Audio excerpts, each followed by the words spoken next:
Okay, good afternoon, everybody, and welcome to our PowerPoint polling additional topics webinar today. Thank you very much to everybody for registering and coming out to attend today. Just so everybody knows, the idea of the session today is sort of a continuation of the new user or basic training that we've had over the last few days. So this will kind of pick up with some of the additional more advanced features of the particular area we're going to be looking at, which is PowerPoint polling. A little bit of information about myself. My name is Derek Abram. I'm one of the trainers here at Turning Technologies Canada.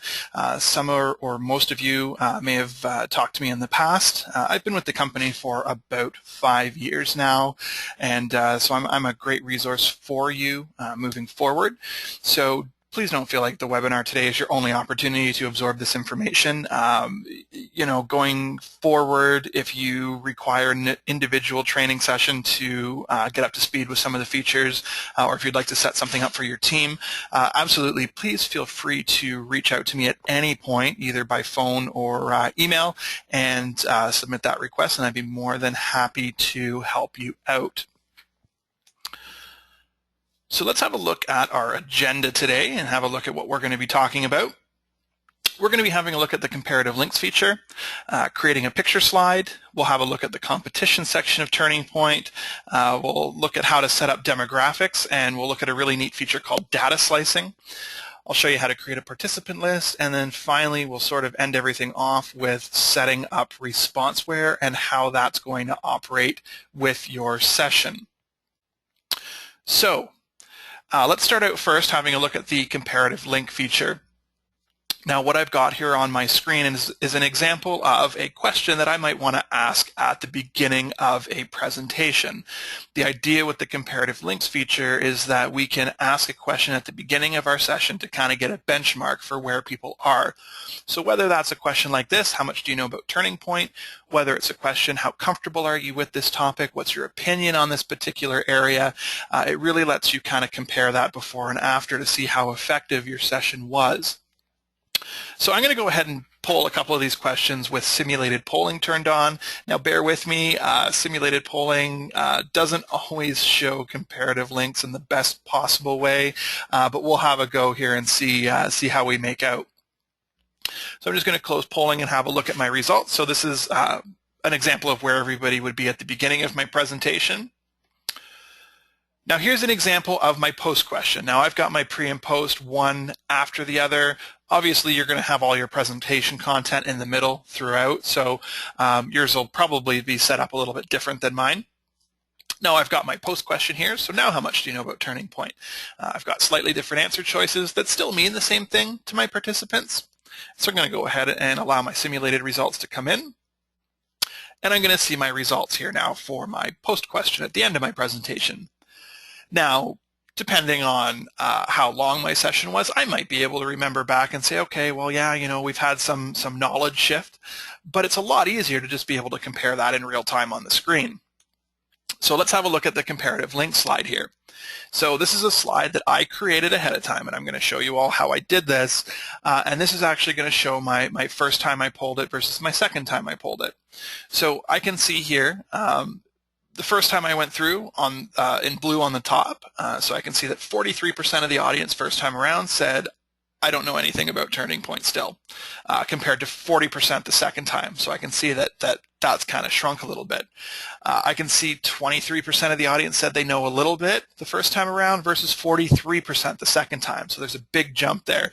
And because, of course, I use simulated polling, our group of respondents that said they're a pro, we can see dropped, which in a real-world environment we would hope to not see. So let's just jump out of presentation mode and have a look at exactly how I built this. It's very easy to do. Just a note, the comparative link feature we're going to have a look at here, it only works with the multiple choice style questions. So multiple choice question, true, false, Likert scale, those types of things will work with it. So I'm just going to create a quick multiple choice question here, and what I'm going to do is I'm actually just going to recreate the two questions that I just polled. So how much do you know about TurningPoint? So we'll do nothing at all, a little, and I'm a pro. Okay, and now what I'm going to do is I'm going to go ahead and I'm going to create a second multiple choice question. And I'm going to set the wording up a little bit differently on this one. So now how much do you know about TurningPoint? So I'm going to do still nothing at all, a little more, and I'm definitely a pro. Okay, so one of the things you will notice that I did there is I created my before and after slide as two separate new slides. That is a very important step in this process. What happens is behind the scenes in TurningPoint, where you don't actually see what it's doing, when you create a new question slide, TurningPoint will actually assign that question a unique ID. So let's just say for, just as a simple example, I create this question at the beginning of my presentation. It gets assigned a unique ID of 1. What's going to happen is I want to set this up as a comparative link. So I want to make a version of this slide at the end and just kind of change the wording a little bit. It's very tempting to just kind of copy and paste it, right? What's going to happen is if you copy and paste that slide, it also copies and pastes the question ID. So now, even though you've changed the wording on the slide, TurningPoint still views it as question ID number 1 for both questions. So when we create our comparative link feature slide, TurningPoint uses those question IDs in order to create that link. So it's going to compare question ID 1 with question ID 1. Again, even though they're two separate slides, the results are going to show up exactly the same, even though on both slides the results are different. Okay, so very important to make sure you create the slides as two separate slides through the new drop-down on your TurningPoint toolbar. Okay, once we've done that, what we're going to do is on the TurningPoint toolbar, you're going to go back up here to your Tools drop-down menu. So this is a menu we haven't looked at yet in these webinars. Your very first option is Comparative Links. So we're just going to click on that. And now TurningPoint is going to ask you to select the two slides you would like to compare. Now the great thing is when I click on one of these drop-downs, you'll see that it's only showing me my polling slides. So if you're working with a very large presentation that has, you know, say 100 or even 200 slides in it, you don't have to worry about scrolling through a huge list of potential slides to choose from. So I'm just going to go ahead and choose slide number 7 and slide number 8. And I'm going to hit Insert. And TurningPoint is going to build this comparative slide for me. Now you'll see here that my bars are all sitting at 100%. Just like we saw when I pulled this a few minutes ago with simulated data turned on, this chart is going to update in real time when you display it in your presentation. Okay. Now the comparative link feature, just so we're all aware, you only need to worry about using it if you want to show this information to your participants during the presentation. If you say to yourself, you know what, it would be really great to be able to look at this information afterwards, you know, I don't necessarily want to share it with my participants during the presentation, this same comparison data is available through the reporting in the back end of TurningPoint. So you always have the ability to go in afterwards, provided you save your session, and compare any two questions you want that you pulled throughout your presentation. Okay, so yes, it's a great way to generate discussion in your presentation. It's a great way to verify, you know, yes, everybody gained knowledge, they feel more comfortable, their opinions are different on this topic, but again, you don't have to show it live in that presentation if you don't want to. Okay, so that's your comparative link feature. Very, very easy to use and very user-friendly.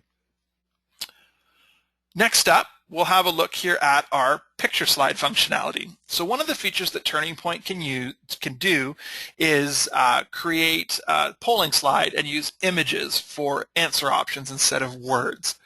So if you think of things like WMIS training, any sort of training in the medical field where you might want to display a series of images and have your participants choose the right thing based on the question, the picture slide is a very, very great, very easy to use tool to sort of do those things. Now, what we're going to do to create a picture slide is we're going to start out with a regular multiple choice polling slide. So I created this ahead of time to save us a bit of time here. So I've created my question, how did you get to work today? And I've created 4 answer choices, car, bike, bus, and walk. Now you'll notice on my screen what I've done is I've created my text answers to relate to what the images are going to be. I recommend very strongly that you do that as well. And the reason for that is that whatever you enter in as your text answer choices, that's what's going to appear in your reporting. The images do not. So if you just put a bunch of random characters in there because, hey, we're going to put pictures in instead, those random characters will be what appear in the reports. We do get phone calls about it from time to time, and then we've kind of got to work backwards to figure out, what the images actually were. Okay, and so now from this point, what we're going to do, and what I've done here ahead of time again, is I've just inserted my images on the slide. So that's just standard PowerPoint functionality. So I just went to my Insert menu, Pictures, and put those right into the slide that I was working on. They don't have to be images. They can be clip art. They can be things that you've saved from the web. That's perfectly fine. Pretty much any image format that PowerPoint supports will work with a picture slide in TurningPoint. So what I'm going to do here is I'm just going to use my mouse, and I'm just going to move some of these options over onto the slide here. So my car, bike, my bus, and my guy walking. Okay, and I'm going to position them roughly where I want them. You can still move them around after the fact. And so now this is where sort of the trick of this comes in. We obviously want our pictures to be 1, 2, 3, 4 in the same order that matches our text list. So this is the step that you can very easily miss.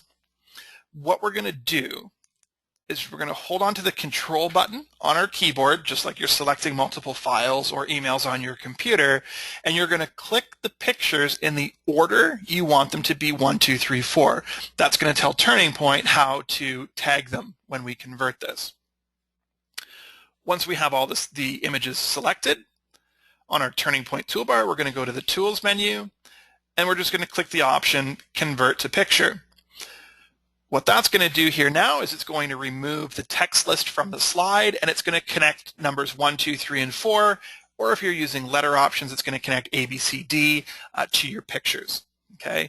As far as the participants go, they're going to respond to this question exactly like they would any other multiple choice question. The only difference is that they're going to be making their answer selections based on the images that you've presented them with instead. Okay. Common question we get about picture slides is relating to these arrows. No, they are not required in order for the slide to work properly, and you can also swap them out for any other object that you want. So if you wanted to use something that is a little more related to the topic of your presentation, you can delete the arrows and place your own little clip art or graphics or different arrows or whatever in there. A couple other things to note when it comes to your picture slides. Once you convert them, you are committed to them. It's not like a regular slide within PowerPoint where it's very easy to go back and say, add a 5th answer choice or delete option number 2 and put something else in its place. Once you convert a picture slide, the only way to modify it is to recreate it entirely from scratch. So what I generally recommend doing, and it's something that I do myself, is when you know you're going to create a picture slide, set it up as a multiple choice question, build your answers, even go so far as inserting your images, and just kind of keep them tucked off to the side like I had there before I converted this. And then carry on creating the rest of your presentation. Once you know your presentation is done, finalized, and you are happy with the way everything is, then go back and convert your slides to picture slides. That way, if you're partway through creating the presentation and you think to yourself, oh, I want to go back and change one of those pictures, or instead of the motorcycle, I want to use a pedal bike or something like that, it's a lot easier to go back and just swap those things out versus recreating the entire slide from scratch. Okay, so just a little tip from me to you. It makes life a lot easier to kind of do it that way. Okay, so that's our picture slide functionality. So let's have a look at what's next here on our list. And next up is competitions. So the competition area of TurningPoint, it is something that is very easy to use, and it does allow you to create some basic competition within a presentation. Some of you may have been involved in sessions in the past that have used some of these features. For some of you, it might be a totally new thing within TurningPoint. But right here on your TurningPoint toolbar, we have a compete menu. All your competition features are included in this drop-down menu. Everything from your team assignment slide through different leaderboards right down to a wager slide feature. So let's start with our team assignment slide and talk about what that is, how it works, and what you can do with it. Your team assignment slide is going to break your audience into teams. Essentially, at the end of the day, what your team assignment slide is a slightly modified demographic assignment slide, which is something we're going to look at in a few minutes after this competition area. So what you can actually do is, let's say, for example, you had a session where you wanted to break your audience down into the different departments that they're from. So let's say you had IT, HR, training, and accounting there in the room, and you wanted those departments to also compete as teams.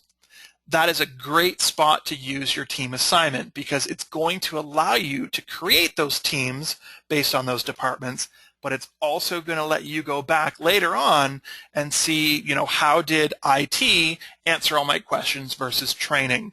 So the team assignment slide can kind of do two separate things for you. So I'm just going to go ahead and create a team assignment slide here.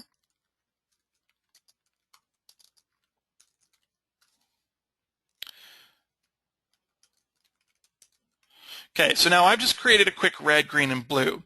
Now, this is an example of something else that you can do. Let's say, for example, we wanted to break our audience down into what department are you from? So going back to that IT, HR, accounting, and training example. But we did not want the audience to compete as teams for those departments. We wanted the teams to be red, green, blue. What we can actually do is create the demographic assignment slide and say to the audience, okay, pick the department that you're from. So you still have the ability to go back and say, okay, how did IT versus HR respond? But then by creating your team assignment slide separately, we can actually have them compete as red, green, and blue team.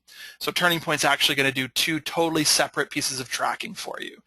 Okay, so you can do it either one of those two ways. You can do it a combination of those two ways. It doesn't matter. Based on your team assignment slide, TurningPoint will track things accordingly.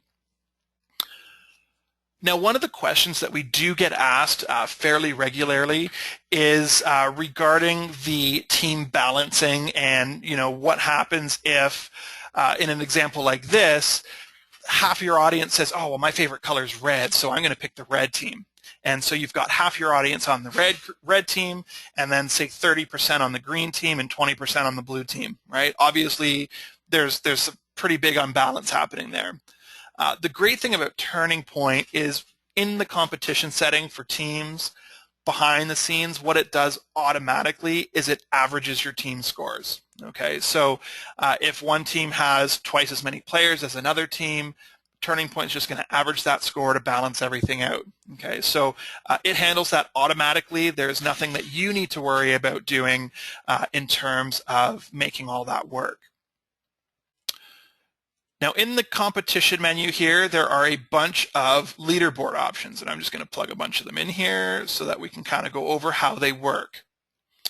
So these leaderboards that I've inserted here, they all do slightly different things, and it's sort of completely up to you in terms of which ones you want to use, how many times you want to use them. You can have these in your presentation as many times as you want. It's totally up to you.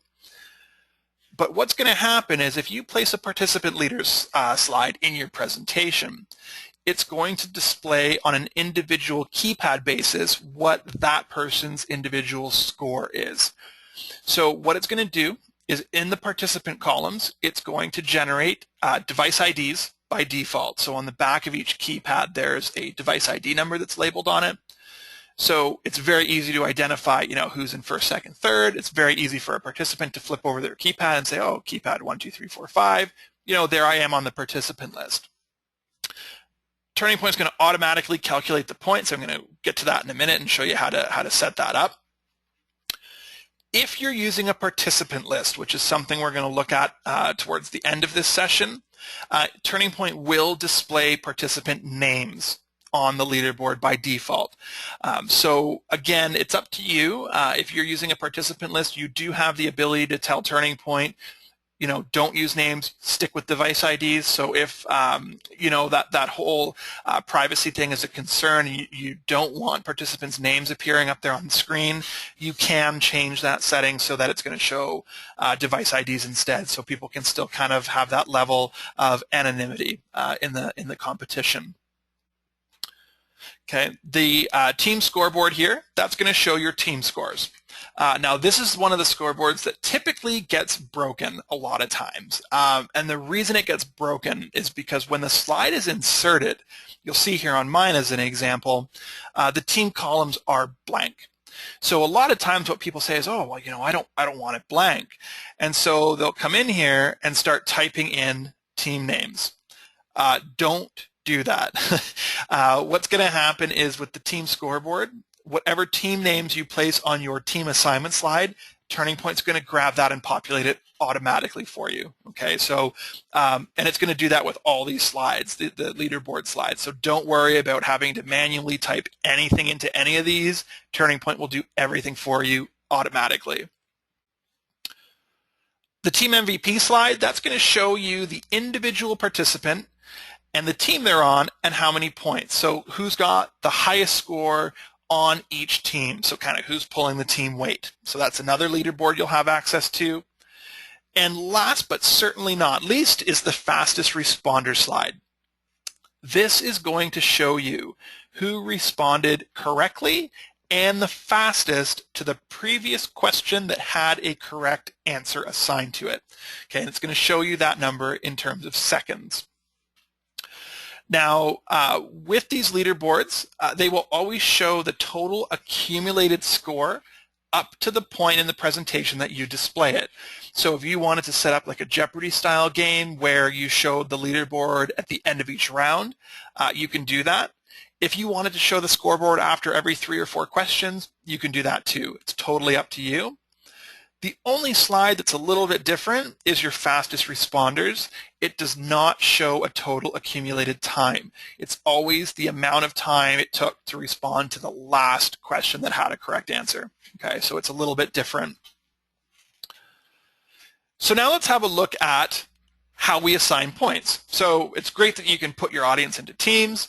It's great that you can show scores, but how do you assign those scores? It's very easy to do. So I'm just going to create a quick multiple choice question here to show you how to do it. So let's go, where is our office located? So those of you that have been on the previous webinars, you will hopefully remember the answer to this.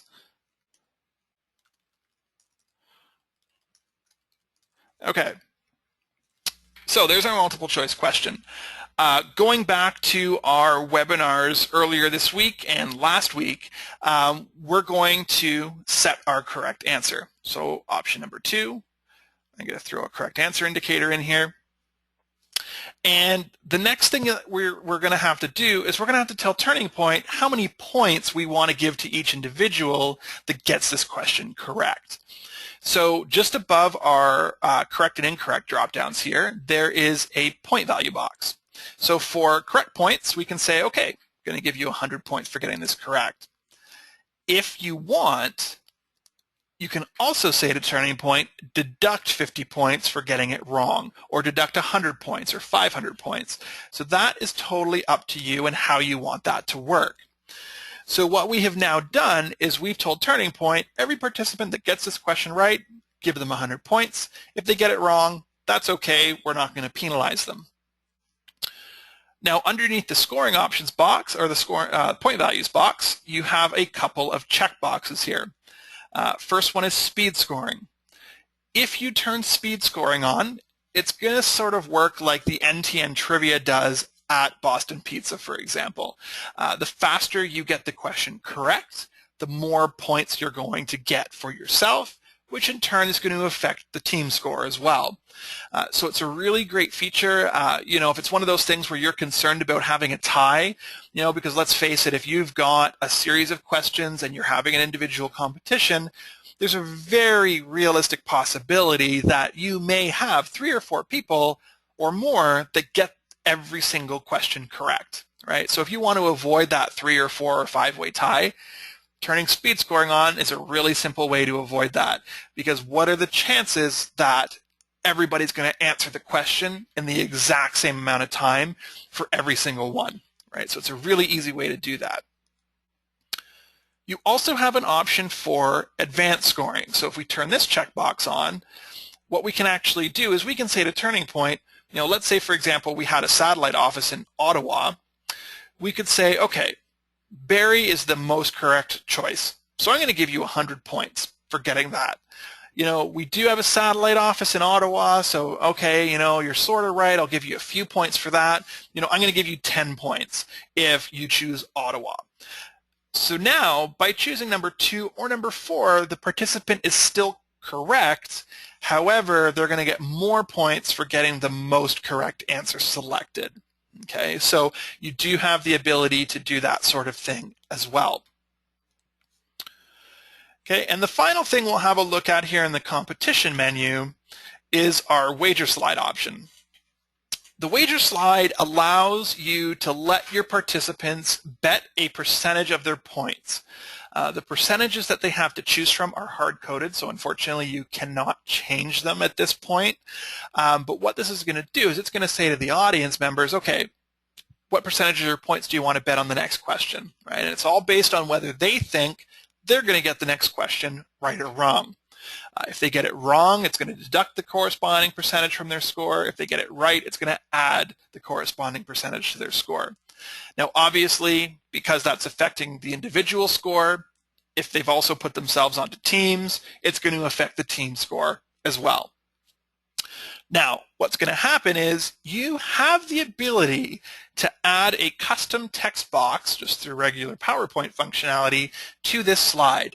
So if you want to provide the audience with a little hint about what the final question is going to be, or the next question, you can feel free to do that. Otherwise, you can just leave the question as is, and TurningPoint is going to take care of everything for you automatically. Now, the wager slide in that example that I gave, it's going to be at the end of the presentation. You can use them as many times as you want throughout. So if you were setting up a Jeopardy-style game and you wanted to use like a wager slide as sort of a daily double type thing, you can absolutely do that. So feel free to use it as frequently as you want throughout your presentation. Okay, so that's our competition section.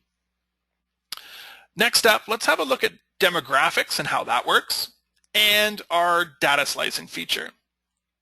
So demographics, there is a demographic assignment option in the new slide dropdown, so it's very easy to use. So when we click demographic assignment, TurningPoint is going to create a template for us, just like a regular multiple choice question. And so we're just going to fill in the blanks. So let's say we wanted to break the audience down into departments. IT, HR, training, accounting, sales, and other. The only thing you're going to do different here is your answer choices are going to be the demographic choices you want your audience to pick from. So in this case, it's our departments. So that is all you need to do to set this up. TurningPoint takes care of everything else behind the scenes for you. Now, just so that you all are all aware, the way this works is it's all based on the device ID that the participant has in their hand when they respond to this question. So essentially what that means is if I'm in your presentation and let's say I've got keypad 1, 2, 3, 4, 5 and I pick the training department. TurningPoint says, okay, there's keypad 1, 2, 3, 4, 5.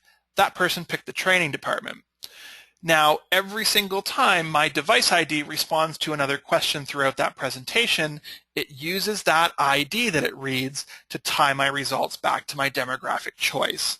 So it's very important that if you're doing, say an all-day session or something that runs throughout the morning, and there's things like a coffee break or a lunch break or anything like that, you really want to make sure that your participants use the same keypad start to finish. If for whatever reason keypads get swapped, obviously that's going to throw your demographic data out of whack. Now, you can create multiple demographic assignment slides. So let's say we wanted to break our audience down into departments so we could see how IT versus training responded to our questions. Let's say we wanted to go an additional step and also break our audience down by how long they've been with the organization. We can actually create a second demographic assignment slide, and we can set that up accordingly. So how long have you been with the organization? So 1 to 4 years, 5 to 9, 10 to 14, and let's just do a 15 plus. Okay, so now we've got this question as well. So what this is actually going to allow us to do is we can look at IT versus training or HR versus training or whatever we want to compare. We could also look at the results and say, how did people that have been with the organization for 1 to 4 years respond to our questions versus people that have been there for, say, 10 to 14. So you can use the years as a breakdown as well in the reporting. The other thing you can start doing is you can actually use these demographic assignment slides as filters in the report.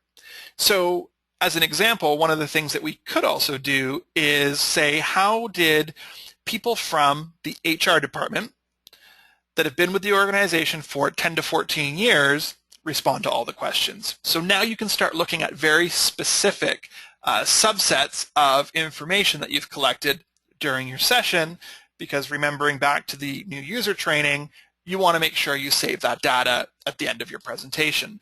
So it makes it very easy to do that. Now, you can have as many demographic assignment slides as you want. So in this example, I've just got 2.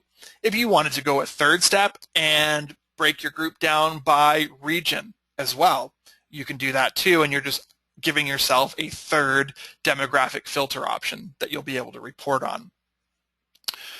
Couple things to note with the demographic assignment slide feature is that they do not have to be the very first question you poll. So you could actually have your demographic assignment slides spaced throughout your presentation, and when it comes time to running reports, you're going to be able to see the data for any question that came before or after those demographic assignment slides. Okay, so feel free to space them anywhere you want. You are not limited to having to have them as the very, very first thing that you poll within your presentation. Okay.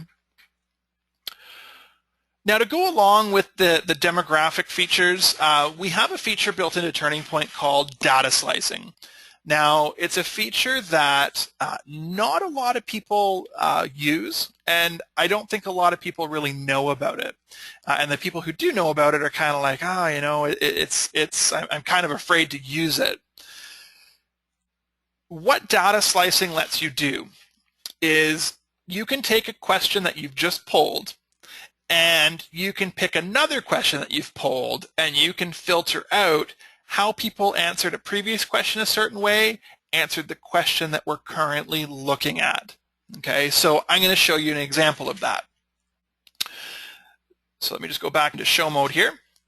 So let's say, for example, I pulled this question in my presentation at the end. So now how much do you know about TurningPoint? And I've got my results here.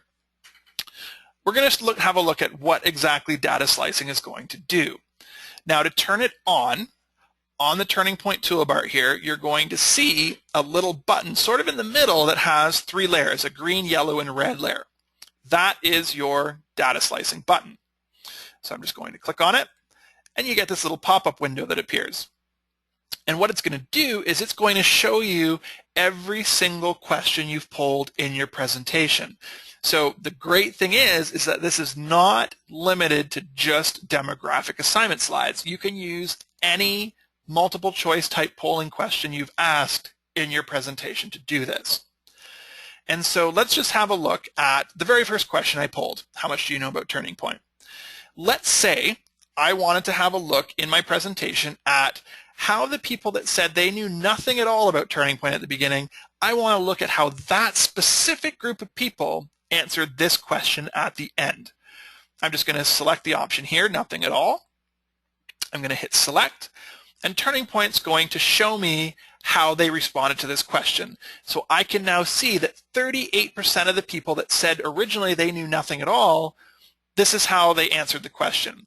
I can see that 31% of those people now said they know a little bit more, and 31% of those people say they're definitely a pro. On the drop-down menu here, I can change this to look at how the people that originally said they know a little responded to this question here, and how the people that said they're originally a pro responded to this question. Okay, I can always go back to my original chart just by clicking on the chart button just to the right of my data slicing button. And it's going to go back to what my original results were. So it's a really great feature. It's a really easy way to be able to filter and look at information on the fly in your session. Like you saw there on my screen, it does require a little bit of clicking, some menus and things to kind of go through. There are a few moving parts to using data slicing. So what I generally recommend doing is practice with it using simulated polling. Get familiar with it. Get comfortable with it. You don't want, just like with anything, you don't want the first time you try doing it to be in front of your audience, right? You want to be as comfortable and as familiar as possible with the feature before you actually use it in front of a live group. So it's a really cool feature, and it's really, at the end of the day, it's not an overly complicated thing to use as long as you practice and get familiar with the steps that you need to go through. Okay, so let's have a look at how to create a participant list now. So this is kind of the second last thing on our agenda of items to go through. So I'm just going to close out of my presentation here and go back to my TurningPoint dashboard. Your dashboard is where you're generally going to create your participant lists.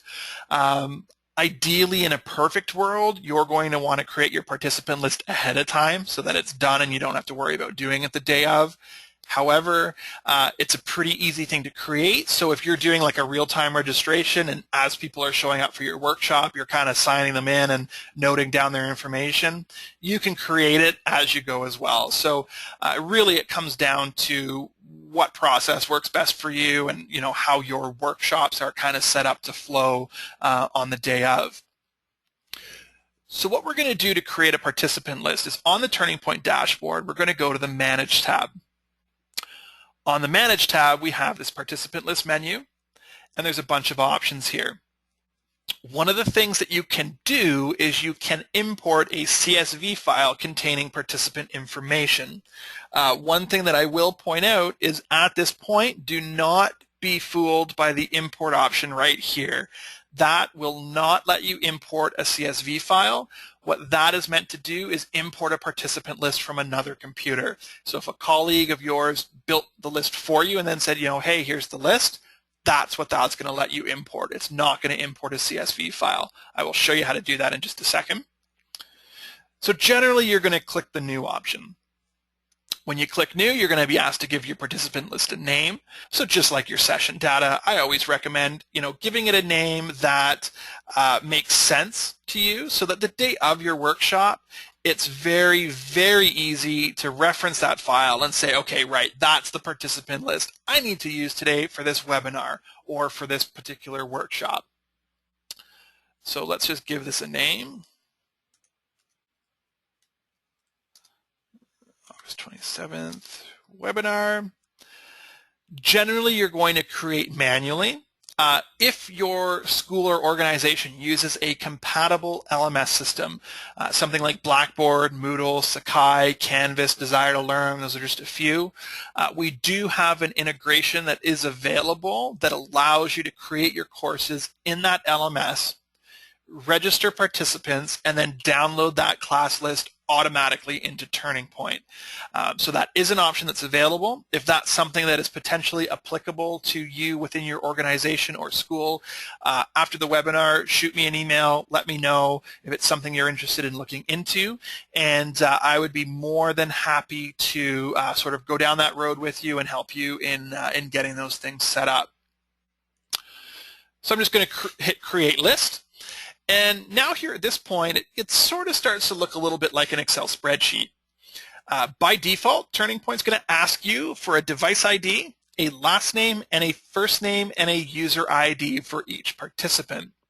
The only mandatory field here is device ID. So if you want to remove last name, for example, we can remove that column and you can have just first names of everybody. If you don't want to have the user ID field, we can actually right-click, hit remove, and it's now removed from our participant list. You also have the ability to create your own custom columns. So let's say instead of user ID, we wanted to track people based on their employee ID. That's not a problem. We can do that. The other thing that you can do is instead of having a demographic or team assignment slide in your presentation, through your participant list, you can also assign teams or demographics, or both. So in the demographic dropdown, we can hit Add, and I'm going to do these as department.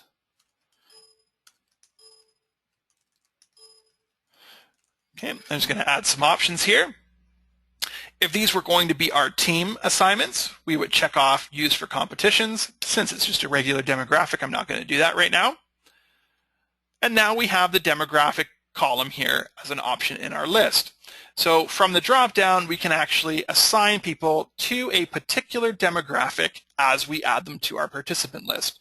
So rather than taking the time to poll that question, we can have total control as the presenter or facilitator over how those demographics or teams are broken down for this session. So from this point here, there's a couple ways we can sort of proceed in terms of populating information in this participant list. We can manually type information in, just like this. So you can do it that way. Obviously, that's going to be a little bit time consuming, right? Because we're going to be typing in everybody's information.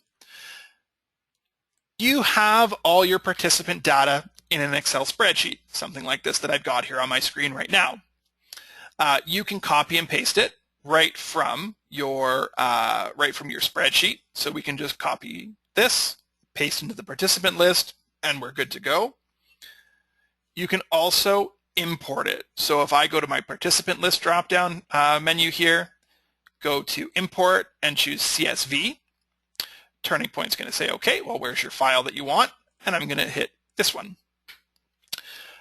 TurningPoint's going to ask you a bit of information. So it's going to say, does your file contain headers? In my case, yes, it does. I've got my first name, last name column. So I'm going to check that off so that TurningPoint knows that row that says first name, last name is not actually a participant. Okay. Otherwise, I'm going to get somebody on my list that's actually called first name, last name, which we don't want. It's going to ask you what your starting row is and what your starting column is. So if you've got a big spreadsheet and only a certain area of it is participant list info, you can specify that. This list that I've created as a CSV file, I did not include device IDs in that list. You can absolutely do that if you want. You just have to specify here which column in the spreadsheet contains those device ID assignments, and then which column contains the user ID if applicable. I'm just going to go ahead and hit import. And you'll see there that TurningPoint's pulled in the 2 first name and last name records from that CSV file. Okay, so you can do it that way as well. The final step is to assign your device IDs. So let's just say I'm going to have keypad 1, 2, 3, 4, 5 for this session, and John Smith is going to have keypad 5, 4, 3, 2, 1. That's all you've got to do. From here, TurningPoint's going to know who's who based on these device ID assignments. The only thing that you need to watch out for is that the proper participants get the proper keypad the day of. If you give John's keypad to me and mine to John, obviously it's going to look like, if I answer everything incorrectly, John's going to get scored as a 0, right? So that's the only thing you need to watch for. There is another way that you can assign device IDs as well. So let's just say, for example, you didn't want to go through that process of making sure that everybody gets the proper keypad that you've pre-assigned. You do have the option to just add participant information to this list and leave the device ID field completely blank. So using this as an example, I'm just going to save my list. And so let's say here we are, the day of our workshop. We've got our participant list created here, August 27th webinar, and we want to use that with PowerPoint polling. So I select my list in the top left corner, click PowerPoint polling, and here we are back in PowerPoint. You'll notice here in this participants area, it gives me that visual confirmation to say, yes, you've loaded the August 27th webinar file. If you forget to choose your participant list, you can select it at any point from that drop-down. From this point here, let's say you needed to manually edit something. Let's say in place of John, somebody else showed up, or a new participant entirely showed up. You can always click this Manage drop-down and edit the current list, and you can make any of those last-minute changes here that you might need to. Okay, so you can add people, change names, take people away, reassign keypads, whatever you need to do, you can do that right here as a last-minute sort of thing.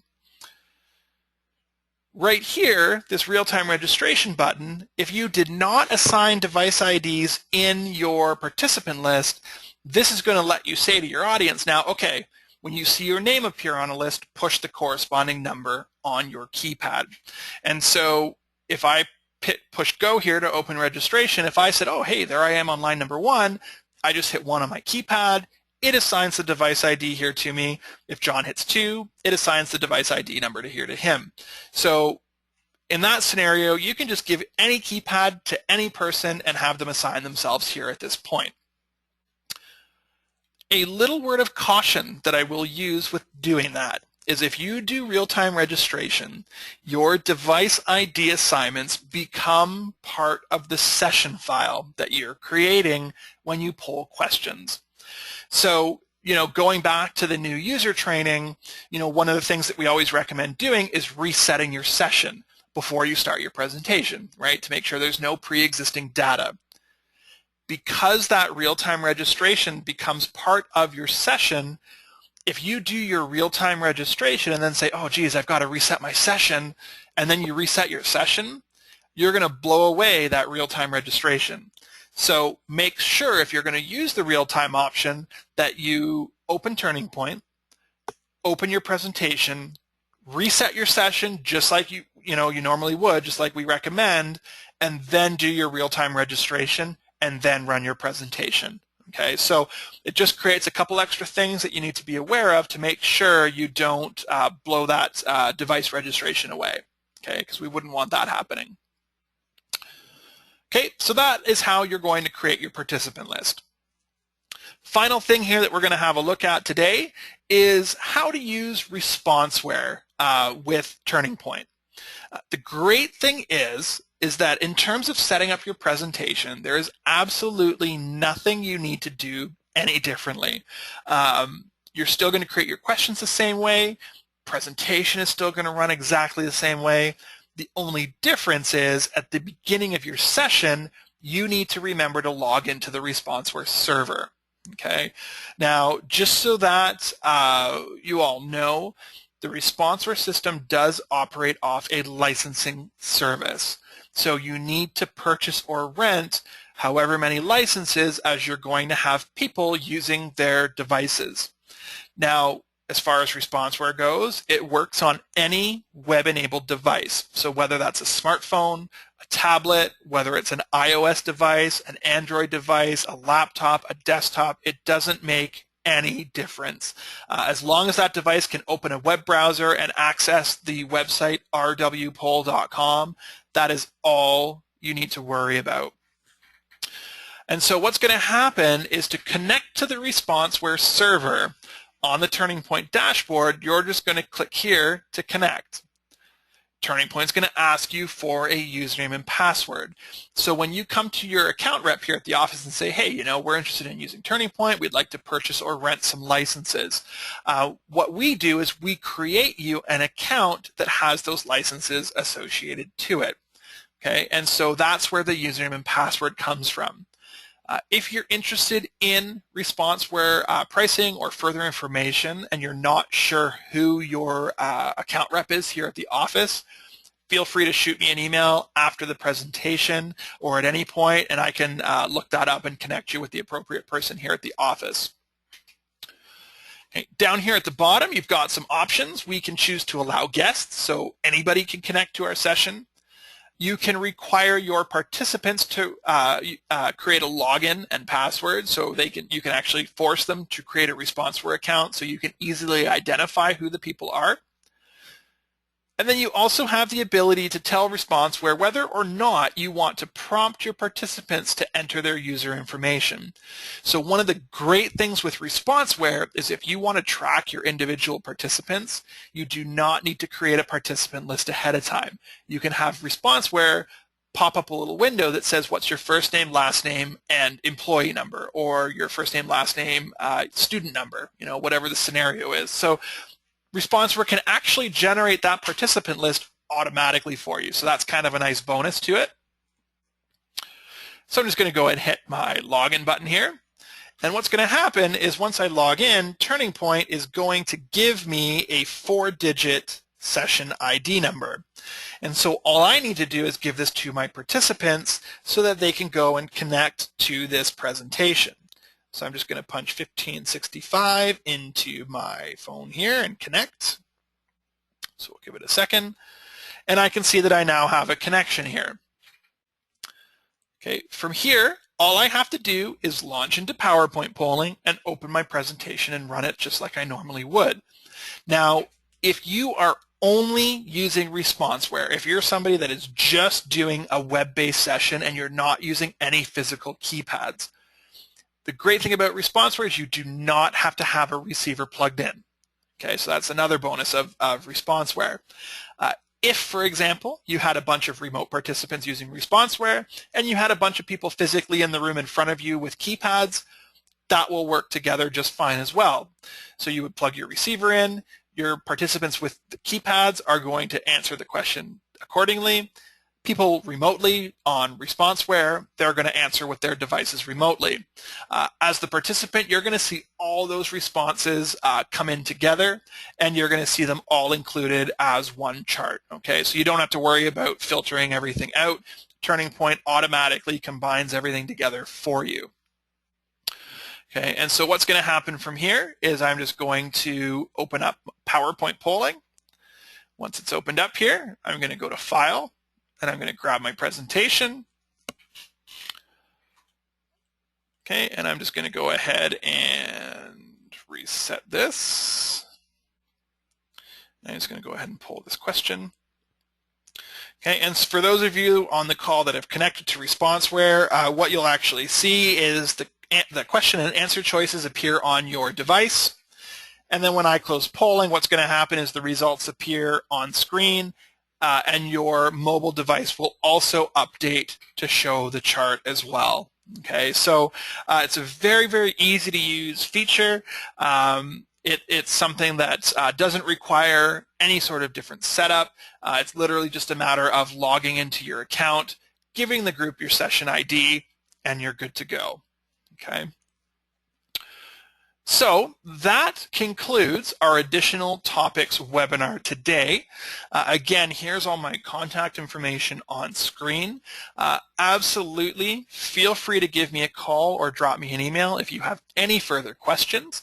If you'd like to schedule additional training for yourselves or for your organization, let me know, and I'd be more than happy to do so with you.